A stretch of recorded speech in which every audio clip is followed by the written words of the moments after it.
Kemerdekaan Republik Indonesia bukanlah kemerdekaan yang mudah untuk diraih. Semua elemen masyarakat saling bahu-membahu demi mencapai kebebasan dari penjajahan. Bahkan semua dikorbankan agar terciptanya kehidupan yang lebih baik. Harta, tenaga, bahkan nyawa harus mereka relakan agar anak cucunya tidak hidup dalam keadaan dijajah. Prajurit berada pada garda terdepan dalam perjuangan, merekalah yang memegang semangat perjuangan para masyarakat.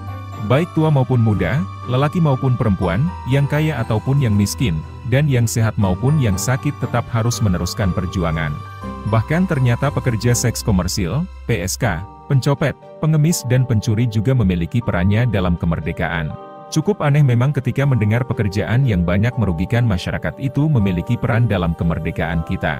Kita tahu pekerjaan-pekerjaan itu selalu memiliki tanggapan-tanggapan negatif karena memang selalu meresahkan masyarakat. Namun kita harus menerima kenyataan bahwa memang seperti itu keadaannya, di mana mereka juga memiliki peran tersendiri. Karena dalam buku, Soekarno, An Autobiography as Told to Cindy Adams, mengutip salah satu pernyataan Bung Karno dalam buku tersebut, pelacur adalah mata-mata yang paling baik di dunia.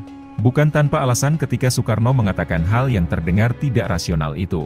Pertengahan 1946, ketika tentara Sekutu berangsur pergi dari Indonesia dan tentara Belanda mulai menguat, Moestopo dijadikan perwira pendidikan politik tentara, Pepolit, di Subang. Ia tiba di sana dengan unit bersenjata yang tidak biasa disebut pasukan Terate. Terate adalah akronim dari Tentara Rahasia Tertinggi.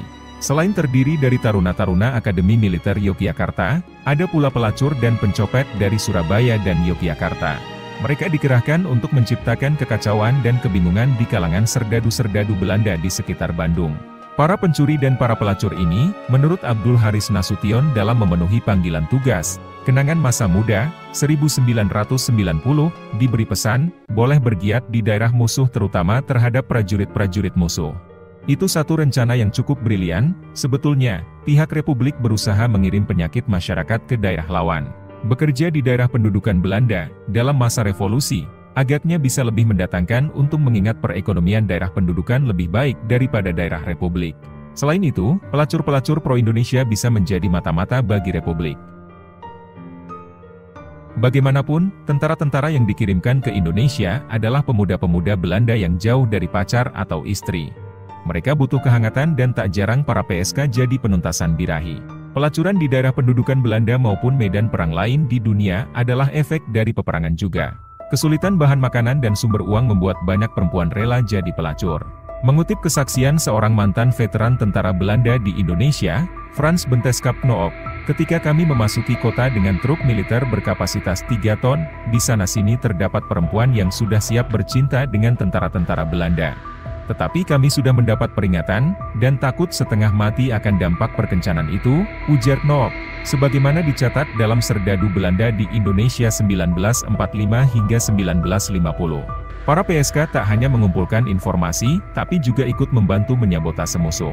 Sementara, anggota barisan lain punya tugas masing-masing.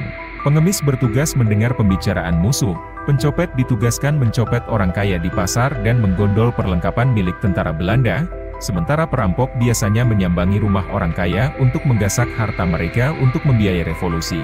Tindak tanduk barisan ini, tulis Robert Tripp dalam Gejolak Revolusi di Indonesia 1945 hingga 1949, menimbulkan keresahan dan kekacauan di kalangan tentara Belanda.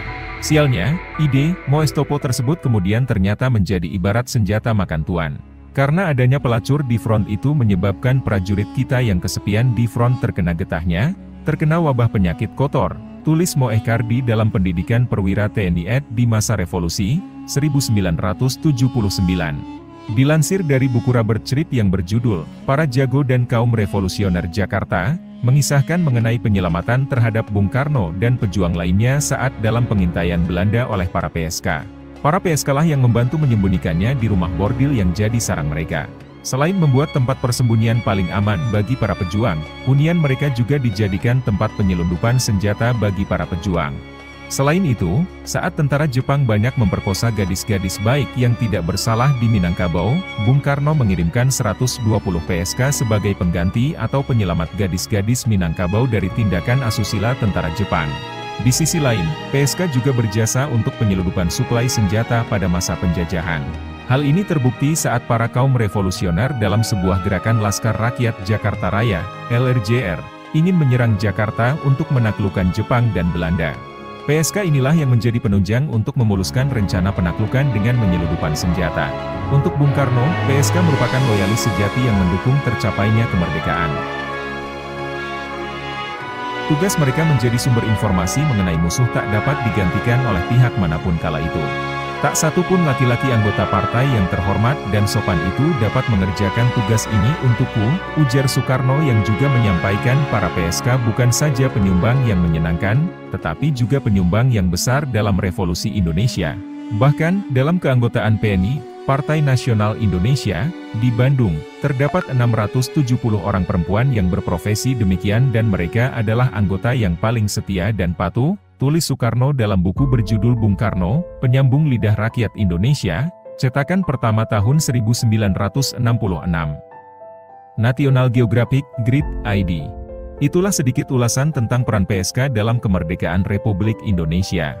Beberapa peran tersebut adalah, sebagai mata-mata bagi para pejuang, penyelundup senjata, penyumbang dana perjuangan, penghancur rumah tangga penjajah, dan pemberi penyakit kelamin kepada para penjajah. Bahkan sarang para PSK pernah dijadikan tempat untuk rapat oleh Soekarno untuk mengatur strategi melawan para penjajah. Memang lebih banyak hal negatifnya daripada hal positif dari sudut pandang tentang para PSK, namun setiap segala sesuatu pasti memiliki kelebihannya masing-masing. Para PSK tersebut juga banyak yang berhenti dari pekerjaan itu setelah kemerdekaan karena mereka tidak ingin terus-terusan hidup dalam kenistaan. Selain masyarakat saat ini yang menilai buruknya PSK, saat itu ketika Soekarno mengikut sertakan PSK dalam revolusi, Soekarno juga pernah mendapatkan protes keras dari Ali Sastroamidjojo, tokoh PNI. Perdebatan sengit antar kedua tokoh PNI tersebut tak terelakkan, bahkan Ali sempat mempertanyakan keputusan Bung Karno merekrut 670 PSK masuk menjadi anggota PNI Cabang Bandung. Sama seperti kita, terkadang manusia hanya menilai dari satu sisi saja, dan jarang manusia menilai dari sisi yang berbeda. Namun itu adalah keadaan kala itu, PSK terpaksa bekerja seperti itu untuk hidup dan juga perjuangan kemerdekaan. Berbeda jauh dengan keadaan sekarang yang hanya untuk memenuhi kebutuhan duniawi dan nafsu mereka saja. Bagaimana pendapat kalian? Tulis di kolom komentar. Terima kasih.